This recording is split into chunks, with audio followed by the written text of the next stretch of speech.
Assalomu alaykum, hurmatli asalarichilar. Mana bugungi Hayit bayrami bilan barchalaringni tabriklayman. Xudoyim barchalarimizni ishlarimizga rivoj bersin, arlarimiz zo'r rivojlansin, zo'r hosil olaylik. Mana bugun ozgina vaqtim bor edi. Bir ikkita kommentariyalarda berilgan savollarga video olmoqchi bo'ldim.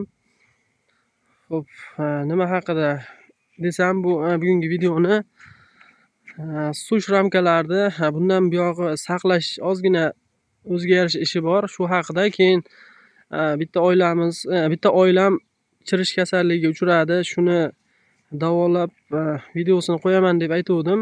Oldingi videoda o'sha oilani videoga oluvdim. O'sha oilaga 2 marta Apimax balzamini siropga qo'shib berdim. Natija yaxshi. Arida masalan anchagina qismi zararlangan lichinkalarni hozir bitta ikkita qolibdi xolos. Yana biror marta bersam, mana shu 1-2 kun ichida umuman zararlangan lichinkalar qolmaydi. Matka yana yaxshi tuxum qo'yyapti. Havo juda ham yaxshi. Arlarimiz mana bolalarni uchiryapti. Juda ham zo'r ishlashyapti. Xudoga shukr, ko'z tegmasin. Arlarimiz holati juda ham zo'r. Arlar mana eng kuchli oilam bor bitta. Shuni ko'rsatmoqchiman. Eng kuchli oilalar shunaqa ahvolda mana. Shunaqa xo'p, tur 7 ramkada. Mana orqalariga ham o'tgan, tashqaridagi arlar bilan anchagina ari bor. Xudo xolasa, yaqin kunlarda matka chiqarish ishlarini ham boshlaymiz. Unga ham harakat davom etyapti. Mana shu oila kasallikka uchraganida bu oilani ochib ko'rdim men bundan avval. Oilada rasplotlar yaxshi holatga kelib qolibdi. Mana bu oila kasallikni osonroq yengib o'tishi uchun 2 ramka ari qo'shib berdim. Ari zichroq bo'lsa, har qanday kasallikni oson yengib o'tadi. Xo'p, hozir men sizlarga bitta rasplotini ko'rsataman. Mana arimizni rasploti. Mana ochiq yacheykalarda zararlangan lichinkalar bor edi. Va matka arlar u lichinkalarni olib chiqib tashlashdi, tozalab hozir yaxshi holatga keldi. Mana bu qismlarda mana sog'lom lichinkalar matka tuxumni qo'yyapti. Mana holati juda yaxshi.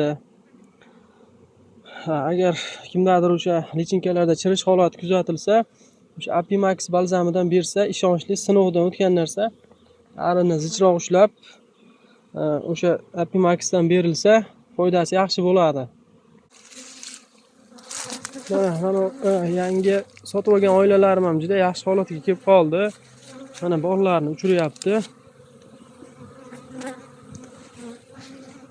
Bundan tashqari yangi uni asalarilarni urchigan matkalarni chiqarishga harakat davom etyapti. Hozir nimalar qilayotganimni ko'rsatib o'tmoqchiman.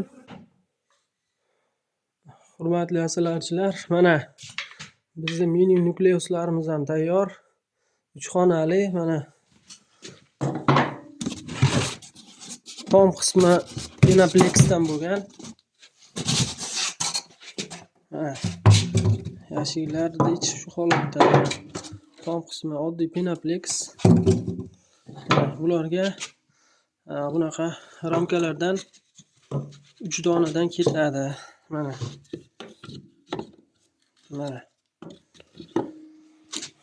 Xo'p, 3 donadan 3 ta oila bo'ladi. Bunda bir vaqt o'zida 3 dona plotniy matka olish mumkin. Plotniy matka bir marta uchib bo'lgandan keyin, masalan, bittasini qoldirib, keyin qolgan oilalarni shuna qo'shib yuborilsa, masalan, bitta matka qolsa, ikkitasi ishlatilsa, bitta matka qolgan arlar bilan qo'shilsa, masalan, kuzgacha ham zapas matka bo'lib turishi mumkin bu oila yashikda. Shunday maqsadda foydalanish mumkin. Agar yana ikkinchi partiyaga ham matka urishmoqchi bo'linsa, bu oilachaga yana g'umbak berilsa, yana 15 kunda yangi matka tayyor bo'ladi. Mana ramkalarimiz ham maxsus ishlangan ramkalar. Mana holatda hozir videoga olish qiyin bo'lyapti bitta qo'lda. Mana ramkalarimiz mana bir-biriga tushadi. Mana ikkalasini birlashtirib, xo'p, masalan bu oilalarda iyun oyigacha ishlatilsa, keyin bu oilalarda yig'ilgan ari bilan mana romlarni shu holatda birlashtirib, katta oilalarga asal sezoniga yaqin ikkinchi qavatiga mana yarimtalik korpusni qo'yib turib, bu oilalarni katta oilalarga qo'shib ko'proq asal olish ham mumkin. Shunaqa qulayliklari ham bor bu ramkalarda. Bundan tashqari, xo'p, shunaqa ishlatish mumkin. Qisqasi, shuni tavsiya qilishim mumkin. Kerak odamlar bo'lsa, pilotli matkalar ham ortiqchalari bo'ladi, xudo xolasa. Mana bu yashigimizda mana orqa qismidan bitta oila uchadi. Mana bu qismida dimoxodlari bor. Bu tarafida mana ikkita ari uchadi. Mana o'rtada yana bitta dimoxod. Bu yashiklarda bitta ish qoldi. Shu kraska qilinsa, shu bilan tappa tayyor. Mana bu ramkadan 250 ta tayyor bor. Bularda endi mumparda yopishtiriladi. Mana bu holatda qilib mumpardani yopishtiramiz, arilarga beramiz. Xudo xolasa pilotli matkalarni olamiz. Bu yerda mana zapas suvchilar turibdi, rom detallar, mana yangi yashikka ko'rpalar, shunaqa ishlar. Mana o'tgan yili mana shu ikkala oilada arilar ozroq bo'lsa ham qishga kirib ketgan edi.